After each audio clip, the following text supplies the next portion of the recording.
jealousy. The spy notes it, files it away. "Follow me," says the officer. "Stay close." He leads the spy across the courtyard of heroes. They've painted lines on the ground, different coloured trails leading off in different directions. The officer keeps his eyes fixed on the paint so he doesn't get distracted by the glories around him. They follow a black line across the shining stones of heaven's shore. Glancing back, the spy sees Sameth polishing his spear, even though the blade is already more brilliant than the sun. Cruel Urid sulks in his tent, trying to get his beak around the mouth of a scavenged hip flask. The spy is brought to another, larger tent. The darkness inside is welcome, easier on the eye than the radiance outside. There, sitting behind a trestle table, is another young officer, a woman. In front of her is a file folder, and a wooden bowl piled high with human hearts, stacked like red apples. "It's General Tyler's 11 o'clock, ma'am," announces the male officer. "Thank you, Lieutenant," Isiji replies. Her face might once have been beautiful, but now it's covered in fresh scars that zigzag across her skin. "I'll be handling this briefing in the General's place." She starts to unbutton her shirt. "You may go, Lieutenant." The spy notes the way the lieutenant's hand clenches the fabric of the tent. There was definitely something between these two officers. So young to have attained such rank, too. The godswar has made soldiers of children. The flap closes. The tent is almost completely dark, but the spy can still see Captain Isiji as she folds her shirt and lays it with the rest of her uniform on a stool. Then, shaking slightly with anticipation, she takes a heart from the bowl and bites into it. And then they are no longer alone in the tent.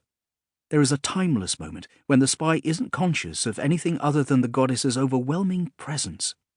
He is with her on every battlefield, from the charnel field below to every other war across the world, and from the present all the way back to the first time someone picked up a rock and used it to bash an enemy's brains out. He is with her across the world, wherever the fleets of Ishmir sail. He is with her across the heavens as she gathers the honoured dead to her banner and consumes their power so she can work further miracles, win further victories, conquest without end, every victory adding to her power and her hunger. But it's blind hunger, undirected power. The goddess knows nothing except endless destruction, conflict eternal. It takes a human element to lend purpose and structure to that holy wrath. In the tent, Captain Isiji is like a seed crystal, a framework around which the goddess can accrete. Golden fur suddenly covers Isiji's brown skin, fur that blazes with its own divine radiance. A jewelled breastplate appears on her chest, a skirt of leather straps manifest around her waist, a skull threaded through each strap. Her own skull cracks and reshapes. Huge fangs sprout from her jaws as her head becomes that of a lioness.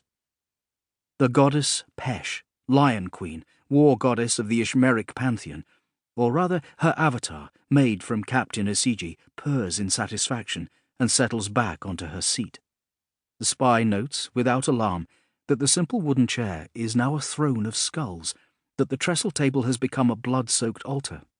The hearts begin to beat again, squirting jets of crimson across the floor. The file folder, though, is still a file folder. Isiji, or is the overlapping entity in front of him more Pesh than Isiji now, picks it up, extends a claw, and slices through the metal seal holding it shut.